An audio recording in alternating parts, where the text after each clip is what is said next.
The emergency department had already lost control before anyone realized the newest nurse had quietly restored it.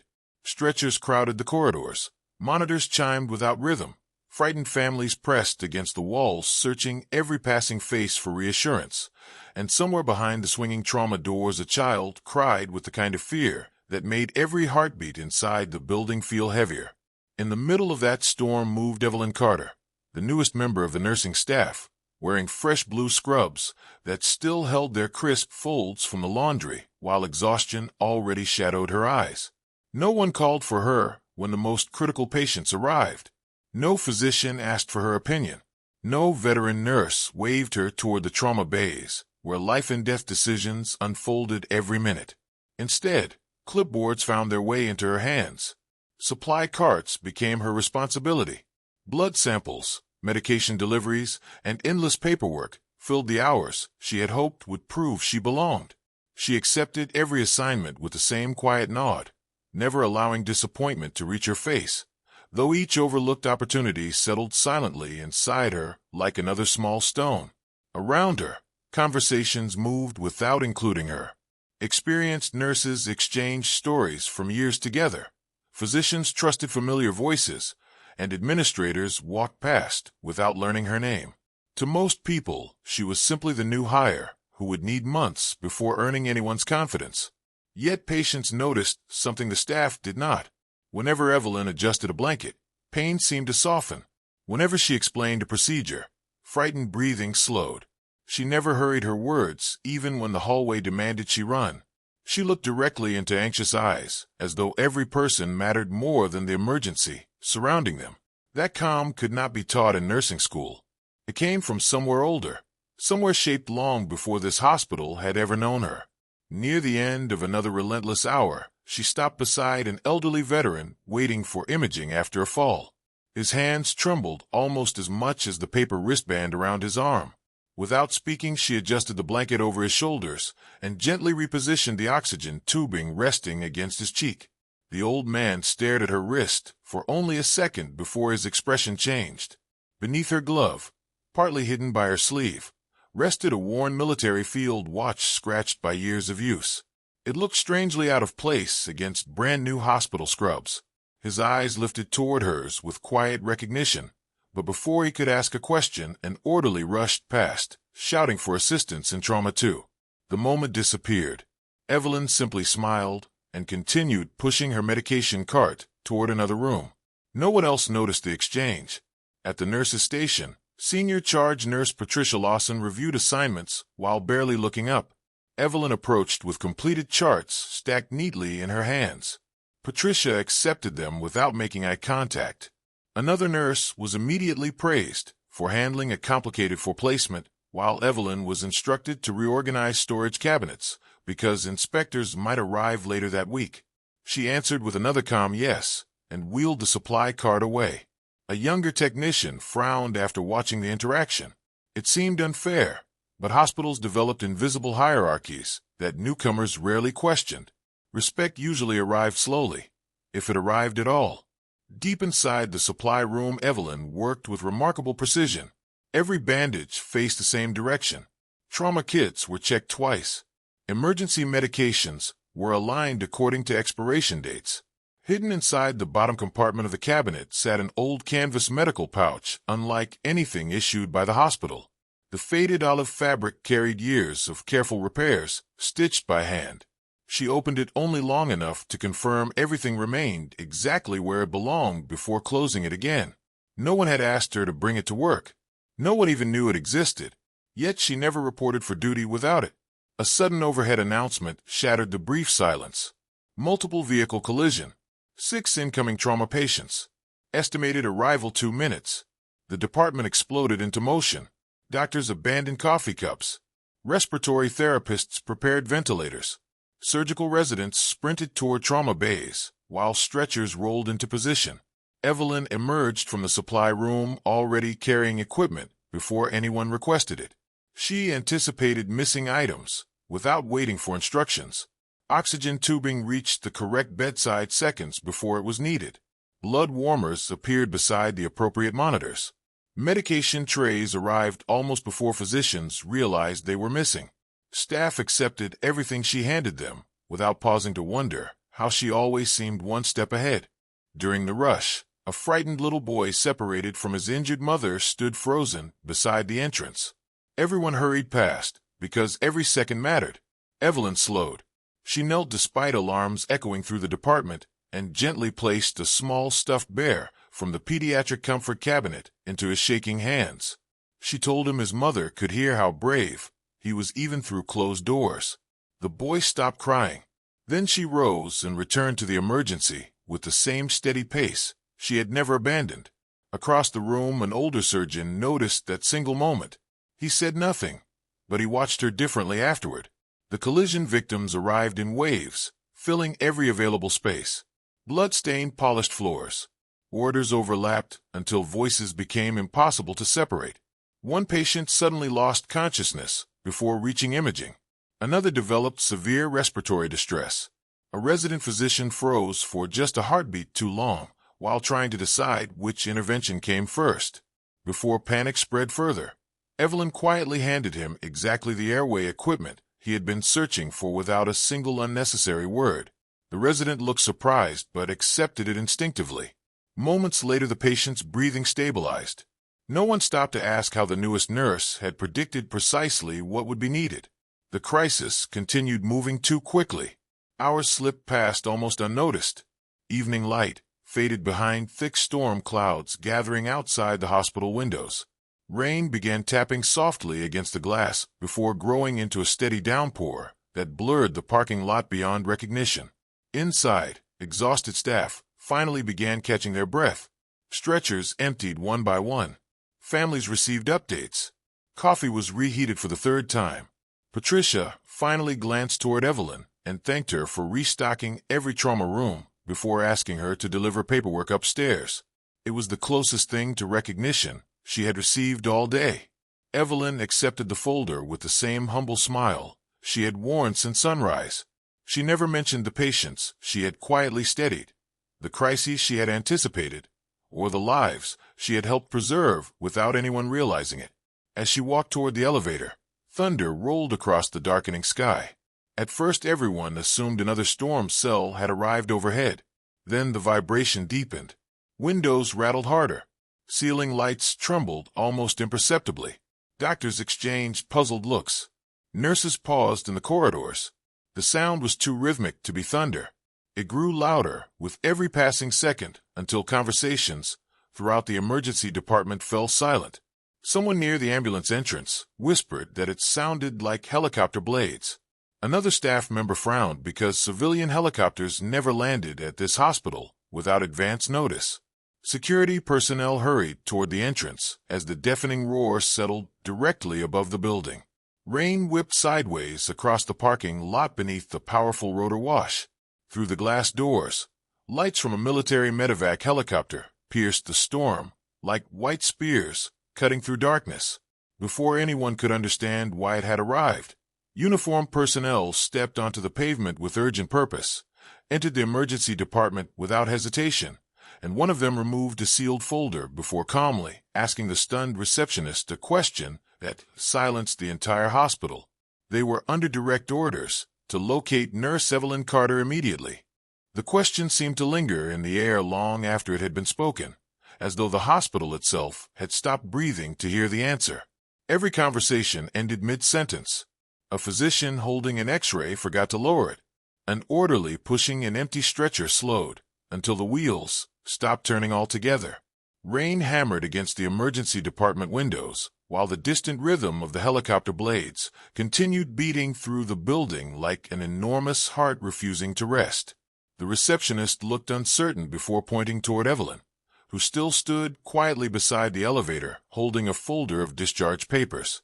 The military officer thanked her with polite formality, crossed the waiting area without urgency, and stopped exactly one step away from the young nurse. He did not offer a handshake. Instead, he gave the crisp nod of someone greeting an equal.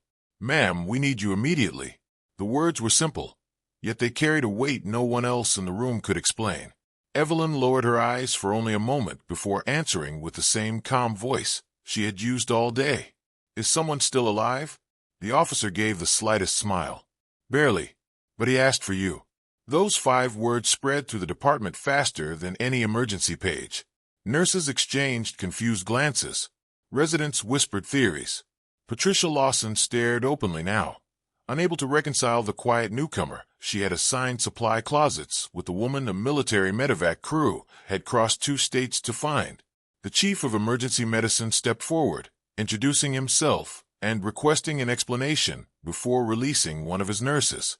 The officer handed him a sealed authorization packet bearing federal markings. The physician scanned the documents, his expression changing with every page. Whatever he read erased every objection before it formed. He silently folded the papers, returned them, and simply said, "Take whoever you need. The patient's life comes first." Evelyn placed the discharge folder on the counter. She apologized softly to another nurse for leaving unfinished paperwork, as though she were stepping away for an ordinary lunch break, rather than walking toward a helicopter, surrounded by armed personnel. Outside, cold rain soaked her hair within seconds, but she never hurried. The medevac crew moved with disciplined efficiency around her. One young flight medic stopped in front of her and removed his helmet. His face looked older than it should have, carved by years of impossible decisions, yet the instant their eyes met something changed between them. For a heartbeat neither of them spoke. The storm seemed to fade beneath the silence. Then the medic smiled with unmistakable relief. "I knew they'd find you," Evelyn answered with quiet warmth. "Daniel, you made captain." He laughed once despite the urgency surrounding them. "You said I would if I survived long enough." The exchange lasted only seconds, but everyone watching understood. They were witnessing the reunion of people who had once depended on one another in circumstances ordinary hospitals could scarcely imagine. Patricia had followed them outside beneath a borrowed umbrella. She had intended to ask more questions, but instead found herself listening. Captain Daniel Brooks noticed her standing nearby and offered a respectful introduction. "Years ago," he said, "I wouldn't be standing here if Nurse Carter hadn't refused an order that everyone else obeyed." Evelyn interrupted gently. "That was a long time ago." Daniel shook his head. "Not for the people who came home because of you." His words settled heavily in the rain. Nobody asked another question. The rear doors of the helicopter opened, revealing a patient surrounded by monitors, intravenous pumps, blood bags, and ventilator tubing. Even from several feet away, Evelyn could see the seriousness of the injuries. Massive blood loss, multiple fractures, declining blood pressure despite aggressive intervention. She climbed aboard without hesitation and immediately assessed the equipment, her hands moving with effortless confidence. She adjusted an infusion rate before anyone requested it, stabilized a loose airway connection, and instructed a flight nurse to reposition the patient's shoulders by only a few centimeters. Within moments, the heart monitor steadied ever so slightly. The flight physician looked at her with quiet astonishment. "We tried that for 20 minutes, he admitted. Evelyn answered without lifting her eyes from the patient. "You were treating the numbers. His lungs were telling you something different." The physician simply nodded. Experience recognized experience. As lightning illuminated the cabin, Evelyn finally looked fully at the unconscious man lying before her. His face bore deep scars, both old and new. Gray streaked his beard now, and years had reshaped his features. Yet recognition arrived instantly. Colonel Thomas Mercer, once the commanding officer of a classified humanitarian rescue unit. Once the man who had argued with her through explosions, because every wounded civilian mattered as much as every soldier. Once the officer who had refused evacuation until every child trapped inside a collapsed village had been carried to safety. Evelyn rested 2 fingers lightly against his wrist. His pulse remained weak, but determined. He kept his promise. She whispered almost to herself. Daniel heard her. "We all thought he'd never wake after the blast," he said quietly. 3 times he regained consciousness during the flight. 3 times he ignored everyone trying to save him. He only repeated one name. "Yours." Evelyn closed her eyes for a single heartbeat. Around her the cabin fell strangely, still despite the engines roaring overhead. Memory returned not as images, but as feelings. Smoke thick enough to hide daylight. The sharp metallic smell of blood mixed with burning fuel. a frightened child refusing to leave her injured brother, a radio filled with voices shouting impossible choices, and one commanding officer refusing to abandon strangers whose names he would never know. Those memories had remained carefully locked away for years.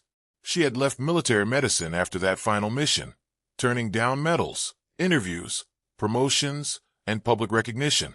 She had asked for only one thing: silence, a quiet hospital, ordinary patients, a life where compassion mattered more than headlines. No one at this hospital had ever known. They saw only a new nurse still learning where supplies were stored. They never imagined she had once built operating rooms beneath collapsed buildings, performed life-saving procedures by flashlight, and led medical evacuations while rockets fell around her. The helicopter crew exchanged glances as Evelyn completed another rapid assessment. One of the younger medics finally asked the question he had clearly carried for years. "Why did you leave?" She smiled sadly, without looking away from Colonel Mercer. "Because if saving people becomes something you do for applause, you stop seeing the person and start seeing the story." I wanted to remember the difference. No one answered. The words settled over the cabin with greater force than any command. Back inside the hospital, administrators cleared operating rooms, while surgeons reviewed scans transmitted from the aircraft. Specialists arrived from every department. Blood banks prepared emergency reserves. Yet before the helicopter doors closed again, Daniel stepped back onto the wet landing pad and approached the hospital director waiting nearby. "There's one more thing," Captain Brooks said. The director looked up. "The patient signed a standing medical directive years ago. It activates only if he's critically wounded." The director unfolded the waterproof document. His eyes widened before he read the final sentence aloud in disbelief. "If Colonel Thomas Mercer ever arrives alive but unstable, Nurse Evelyn Carter will assume immediate authority over all trauma coordination until surgery begins." Silence followed. Then every pair of eyes slowly turned toward the woman no one had noticed until today. When the hospital director lowered the document, no one moved for several long seconds. Rain still lashed against the emergency department windows, but inside the building another kind of storm had begun. Senior physicians looked toward one another, uncertain whether to question the order or obey it. The chief surgeon had spent 3 decades leading trauma teams through impossible nights. The anesthesiology department included specialists whose reputations stretched across the country. Yet every signature on the military directive carried the same unmistakable instruction. Until the patient entered surgery, all trauma coordination belonged to Nurse Evelyn Carter. She neither celebrated nor hesitated. She simply accepted the responsibility with the same quiet composure she had shown while organizing supply cabinets only an hour earlier. She thanked the director, removed her rain-soaked jacket, rolled her sleeves neatly above her wrists, and walked toward the trauma bay. No announcement was necessary. Her pace alone carried purpose. One by one, conversations stopped as staff instinctively made room for her to pass. The faded military field watch remained fastened around her wrist. It scratched glass, catching the fluorescent lights with every measured step. The old canvas medical pouch rested against her side, looking almost insignificant beside the sophisticated equipment surrounding it. Yet somehow it seemed to belong there more than anything else in the room. Colonel Thomas Mercer was transferred from the helicopter stretcher to the trauma table as monitors erupted into a chorus of alarms. Blood pressure continued falling despite aggressive transfusion. Oxygen saturation drifted downward. The rhythm of his heart became increasingly unstable. Several specialists began issuing overlapping instructions, each medically sound, yet competing for precious seconds. The room threatened to dissolve into confusion. Evelyn looked once around the crowded trauma bay before speaking in a calm voice that never rose above conversation. One team, one rhythm. Her words were quiet, but every person heard them. The overlapping commands ceased immediately. She assigned responsibilities with remarkable precision: respiratory therapy to airway stabilization, orthopedics to pelvic assessment, vascular surgery standing by, but not advancing until imaging confirmed the bleed. Massive transfusion protocol continued, though at a modified sequence she calculated almost instinctively. Nurses moved before she finished speaking. Residents repeated orders back without being asked. The atmosphere changed within moments. Panic gave way to coordinated purpose. The chief surgeon watched in silence. He had expected confidence. He had not expected effortless authority. Evelyn leaned over the patient and studied more than the monitor. She watched the subtle movement beneath the ribs, the color around the fingertips, the tiny delay between each mechanical breath. Then she placed her hand lightly against Colonel Mercer's shoulder, as though greeting an old friend. "You're still fighting too hard," she whispered. "Save your strength." The monitor answered first. The irregular rhythm settled, just enough for everyone to notice.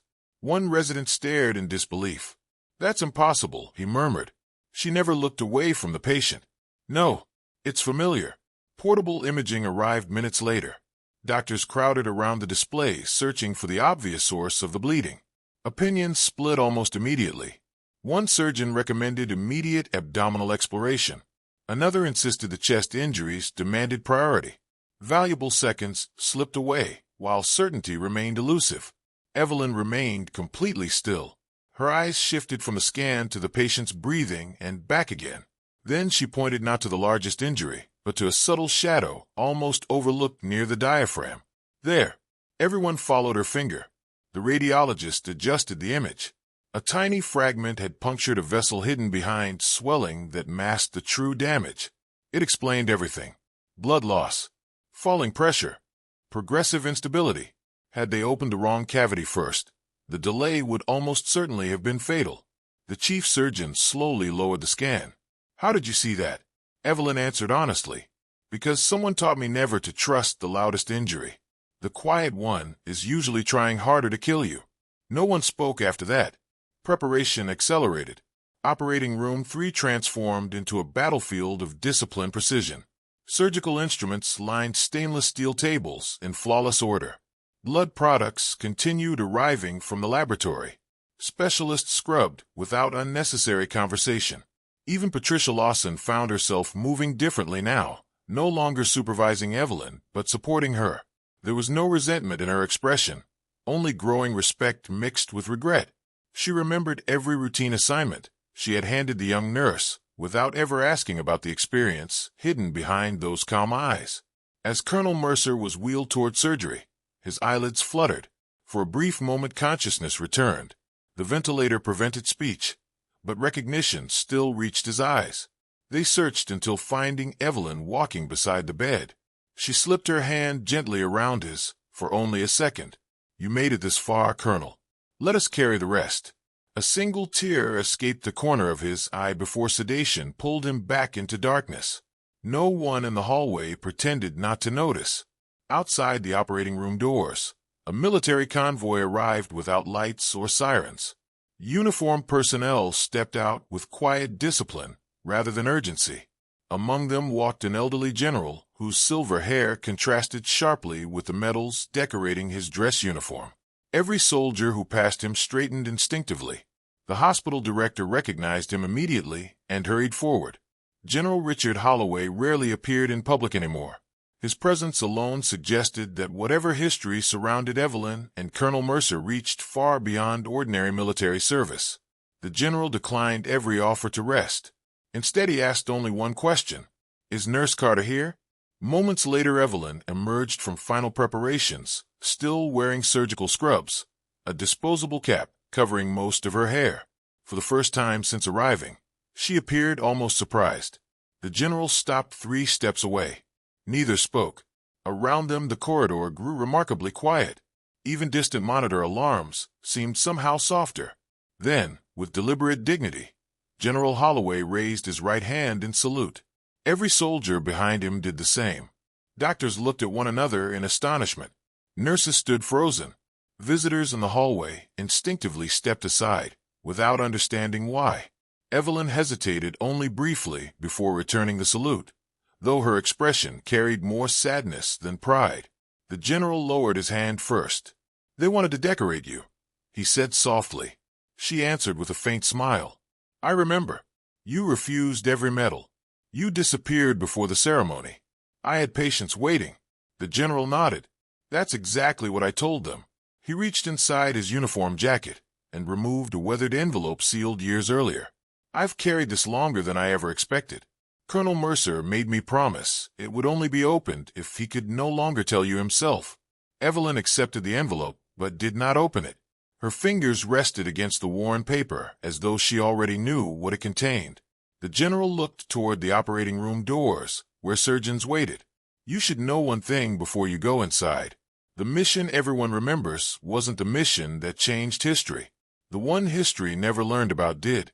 He paused, his voice growing quieter. And none of us realized until afterward that it succeeded, because you disobeyed the order that every one of us believed was necessary. The corridor fell completely silent. Evelyn closed her eyes for the briefest moment, memories pressing against years of carefully guarded silence.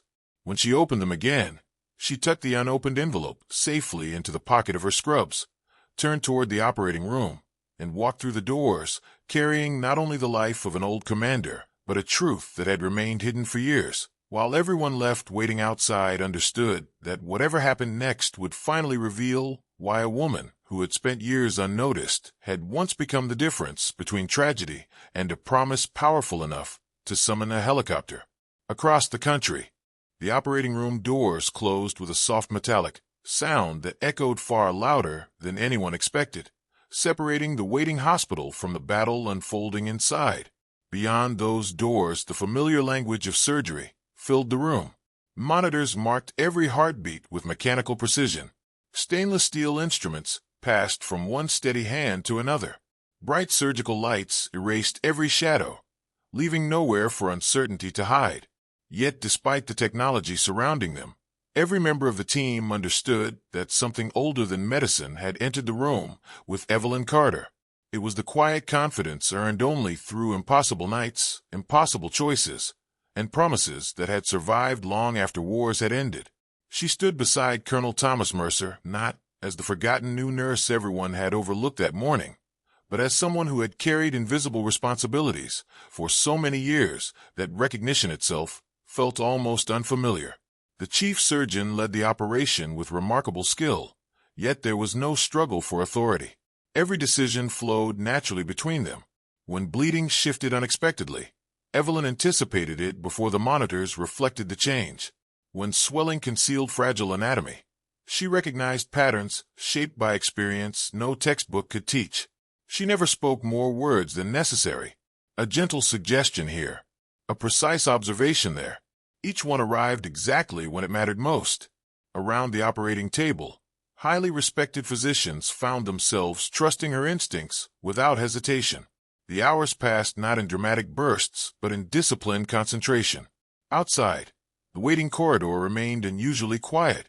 Nurses continued caring for ordinary patients, though every few minutes someone's eyes drifted toward the closed operating room doors.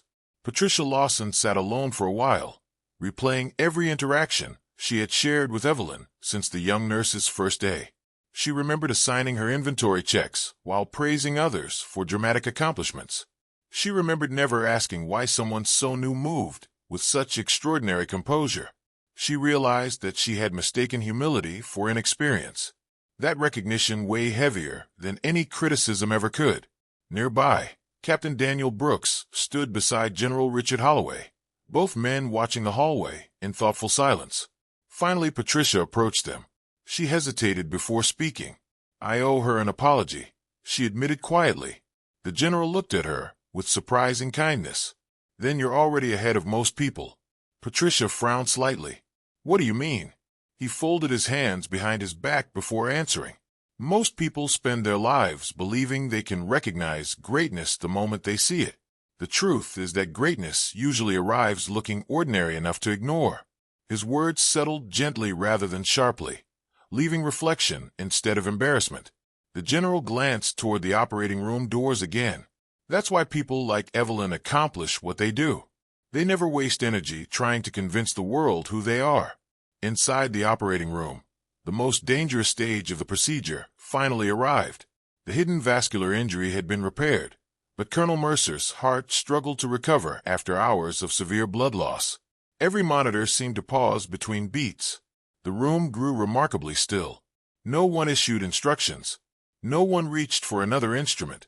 Even the steady rhythm of ventilation seemed distant. In that fragile silence, Evelyn rested one gloved hand lightly against the edge of the operating table, not touching the patient, simply remaining present. Memories rose quietly within her. She saw again the dust-filled valley, where frightened children had hidden beneath shattered buildings. She remembered Colonel Mercer refusing evacuation until every civilian had been found. She remembered arguing with him as helicopters circled overhead, running dangerously low on fuel. She had insisted they could not leave anyone behind. He had insisted that losing another medic would help no one. In the end, they had both broken orders. Instead of retreating, they had split their team and searched one final collapsed schoolhouse that intelligence officers believed already empty. It was not empty. Beneath broken concrete and twisted steel, they discovered 23 children and 2 teachers still alive. That single decision delayed their extraction, exposed them to another attack, and forced an emergency rescue operation that remained classified because acknowledging it would have revealed information governments chose never to release. Official reports recorded only casualties and logistics. They never recorded the names of the children who later became doctors, engineers, teachers, artists, parents, and neighbors because 2 stubborn people refused to abandon them. The world celebrated battles won. Evelyn, remembered lives quietly continued. A soft change in the heart monitor pulled everyone back to the present. One stronger beat, then another. Blood pressure slowly climbed. Oxygen levels improved.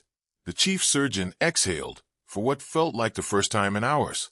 Around the table's shoulders relaxed almost imperceptibly. Colonel Mercer had crossed the invisible line between dying and surviving. No one cheered.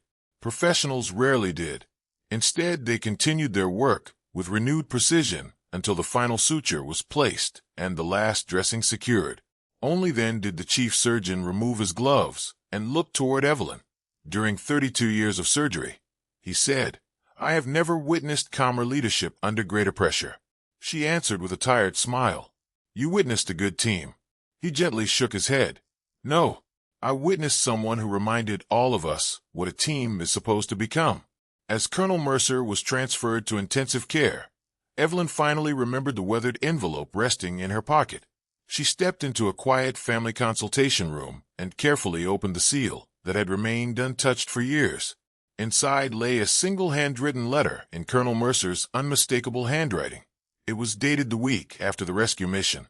The paper carried only a few paragraphs. "If you are reading this, then fate finally ignored every plan I ever made. I know you will dislike every kind word written about you, so I will keep this simple. History rewards victories because victories are easy to count. Compassion is harder to measure. The children we carried from that school will never know the argument that saved them. They will simply live ordinary lives, and that ordinary future is the greatest victory either of us will ever earn. If anyone ever asks who the hero was, tell them there wasn't one. There was only a nurse who refused to believe that one more life was too expensive." Evelyn read the final sentence twice before quietly folding the letter. A single tear slipped down her cheek, not from grief alone, but from the relief of knowing that someone else had remembered the story exactly as she had. Days later, Colonel Mercer regained full consciousness. His recovery would require months of rehabilitation. Yet his first request, after speaking with physicians, surprised no one who had witnessed the events of that extraordinary night. He asked whether Nurse Carter had returned to work. She had. When visitors finally found her, she was helping an elderly patient learn to walk safely after hip surgery. No reporters surrounded her. No cameras waited outside her room. No medals decorated her uniform. The military honored her privately, respecting the silence she had always requested. Hospital staff never looked at her the same way again, yet Evelyn gently discouraged every attempt to place her above anyone else. She continued taking ordinary assignments, comforting frightened children, adjusting blankets for lonely veterans, and restocking supply cabinets whenever they needed attention. The only difference was that now people noticed. Patricia Lawson apologized sincerely one quiet afternoon. Evelyn accepted the apology before Patricia had even finished speaking. Respect, she believed, was never about proving someone wrong. It was about giving them room to become better than yesterday. Months later, the helicopter returned, not for an emergency, but for a brief visit. Colonel Mercer, walking slowly with the assistance of a cane, stepped onto the hospital lawn beneath a bright autumn sky. He found Evelyn finishing another shift and thanked her one final time. She smiled and reminded him that promises were easier to keep when two people refused to quit. Before leaving, he looked toward the busy hospital entrance, where strangers hurried past one another without realizing how many quiet acts of courage unfolded there every single day. Then he repeated the words that would remain with everyone who heard them. The strongest people rarely announce their strength because they have already spent it protecting someone else. The helicopter lifted gently into the morning light, disappearing beyond the horizon while life inside the hospital returned to its familiar rhythm of ordinary kindness, performed by ordinary people whose stories would never make headlines. Yet every person who had witnessed those remarkable days carried a quieter understanding from then forward. They no longer judged worth by titles, applause, or first impressions.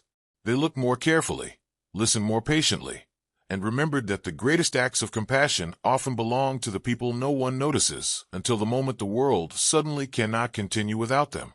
And if this story stayed with you after the final heartbeat faded into silence, perhaps share it with someone who needs the reminder that kindness is rarely loud, but it is almost always unforgettable.